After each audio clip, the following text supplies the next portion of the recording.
518, we're going to start out with what? A monthly chart on the Nasdaq Composite. And the reason why, for one reason or one reason only, is because we have more red than we do green from the previous month of April, when I got the rally off of the bottom here and what that rally looked like. So right now, when I draw a trend line and I'm looking across there on the Nasdaq Composite at this support level, I'm asking myself, oh, okay, well, what will happen if they go below the price? Well, I will tell you, when you get reversals, they drop. So when we look at a monthly level throughout the calendar month of May so far to the previous month, we can clearly see it's red, and that we can. Not only that, my friends, there's one other important thing, as follows. The weekly chart. It's very clear that we have come up below the 20-week moving average, which is significant resistance in price. And if we can't go above it, then we need to understand that that is not a bull rally, not yet.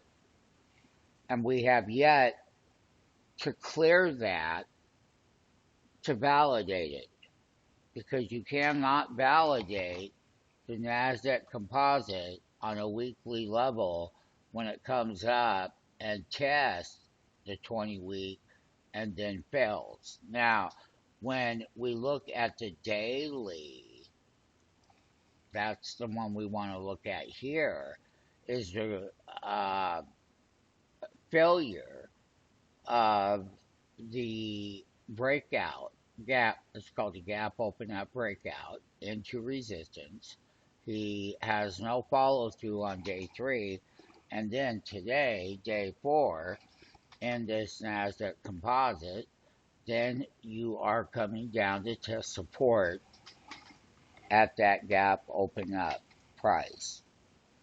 And if we fall through it, and this is why gaps are always very suspicious. Now, granted, we were extremely oversold when we hit this low, and we were minus 112 on the sell signal, and now the sell signal over here was only minus 73. That's a significant turn.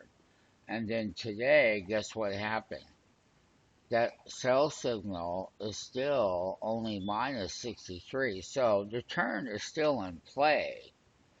We just have that resistance channel that you want to see the breakout above key resistance levels with simple moving averages with the price. That's all you want.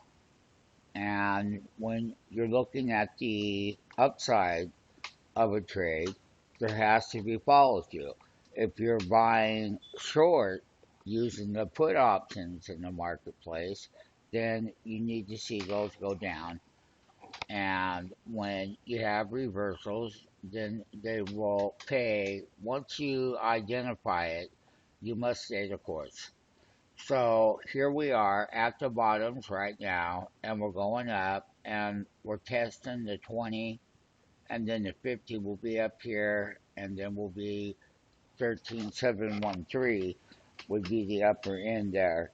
Then we would look at, what will happen at that price level? Now, we still have the one concern, and that concern is follow through. Volume, a lot more buyers than sellers, and we need to see that so we can verify it. But we did not. This is the doji right here, and that was a gap into resistance, and then we did not go above it, and we're still declining in a couple of moving averages, even as we are testing support now, right there. It's critical. This is the doji. That's the gap, Friday of last week. And tomorrow will be Wednesday, and it will. And the thing of it is, are we going to break these lows here, which could happen very easily? And we understand that. So the next thing we ask ourselves, what do we do with the trade? Because there are stocks that trade in that sector, and a mixed bag of rotation and leadership volume stocks is what we look for.